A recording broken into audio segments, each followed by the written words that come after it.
మందరి municipal కార్మికులు municipal కమిషనర్కు సమ్మె నోటీసును అందజేశారు. ఈ సందర్భంగా సిఐటియు జిల్లా కమిటీ సభ్యులు బూడిద గణేష్ మాట్లాడుతూ మున్సిపాలిటీలో పనిచేస్తున్న కాంట్రాక్ట్ అవుట్సోర్సింగ్ సిబ్బందిని పర్మినెంట్ చేసి కనీస వేతనం 26,000 రూపాయలు ఇవ్వాలని, ఆంధ్రప్రదేశ్ ప్రభుత్వం ఇస్తున్న మాదిరిగా మున్సిపల్ కార్మికులకు వేతనాలు 34,000 రూపాయలు ఇవ్వాలని, కేంద్ర ప్రభుత్వం తెచ్చిన 4 లేబర్ కోడ్లను రద్దు చేయాలని తదితర డిమాండ్లతో జరిగే దేశవ్యాప్త సమ్మెలో మున్సిపల్ కార్మికులందరూ పాల్గొని జయప్రదం చేయాలని కోరారు.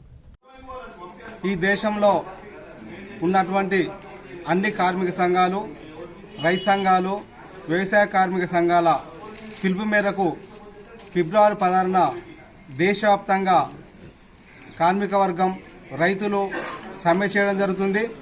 దానిలో భాగంగా ఈరోజు మంత్రిని మున్సిపల్ వర్కర్స్ యూనియన్ ఆధ్వర్యంలో మంత్రిని మున్సిపల్ కమిషనర్ గారికి సమ్మె నోటీస్ ఇవ్వడం జరిగింది. ఫిబ్రవరి 16 తారీఖున ఈ మంత్రిలో పెద్ద ఎత్తున ధర్నా ప్రదర్శన కార్యక్రమాలు ఉంటాయి.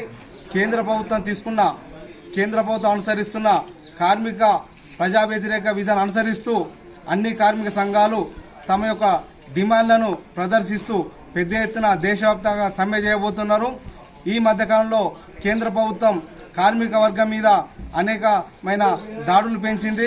కార్మికుల కనీస వేతనం అమలు చేయడం లేదు. 4 లేబర్ కోడ్ తీసుకొచ్చి కార్మిక చట్టాలను ఈరోజు ఉక్కుపాదంతో అణచివేసేటువంటి కుట్ర ఈరోజు కేంద్ర ప్రభుత్వం తీసుకుంటుంది. కాబట్టి ఈ కేంద్ర ప్రభుత్వ విధానం ప్రతిఘటిస్తూ కార్మిక వర్గం, రైతులు, గ్రామీణం ప్రాంతంలో ఉన్నటువంటి వ్యవసాయ కార్మికులు పెద్ద ఎత్తున కదులుతున్నారు.